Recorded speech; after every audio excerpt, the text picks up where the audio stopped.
নমস্কার বন্ধুরা, কেমন আছেন? আজকে আমি পমফ্রেট মাছের একটু অন্যরকম রেসিপি নিয়ে এসেছি। খেতে বেশ ভালো লাগলো, আপনারাও এইভাবে বানিয়ে খান। প্রথমে পমফ্রেট মাছ পরিষ্কার করে নিলাম, নুন হলুদ মাখিয়ে রেখে দেবো কিছুক্ষণ।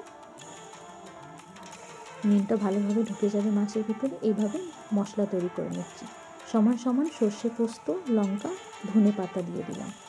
আমি কালো সর্ষে ব্যবহার করেছি। এইভাবে একটা ফাইন পেস্ট তৈরি করে নেবো। ফাইন পেস্টটা একদম সবুজ সবুজ হবে। আপনারা চাইলে শিলেও বাটতে পারেন। এইবার পমফ্রেট মাছকে উল্টে পাল্টে লাল করে ভেজে তুলে নেব। এই মশলা আমার দরকার, খুব একটা বেশি মশলা প্রয়োজন পড়ে না।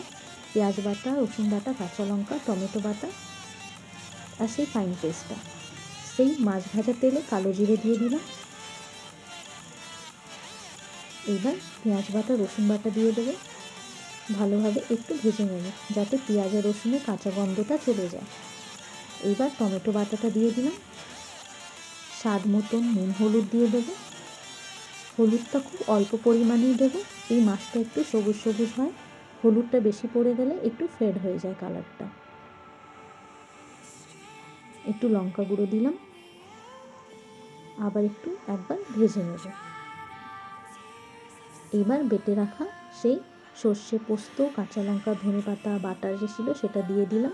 দেওয়ার পরে হালকা একটু ফ্রাই করব। সর্ষে বেশি ফ্রাই করলে তেতো ভাব হয়ে যায়, তাই জন্য একটু ফুটে আসবে তো স্টপ করে দেবো ফ্রাই করা। এবার গরম জলটা দিয়ে দেবো। একটু ফুটে আসলে সে ভেজে রাখা পমফ্রেট মাছটা দিয়ে দিলাম। 2 মিনিট একটু ঢাকা দিয়ে রাখতে পারেন আপনারা। দুটো কাঁচা লঙ্কা দিলাম। এবার আমাদের এই পমফ্রেট মাছের ঝাল বলুন বা ধনে পোস্ত বলুন রেডি। আপনারাও বানিয়ে খান, কেমন লাগে নিশ্চয়ই জানাবেন।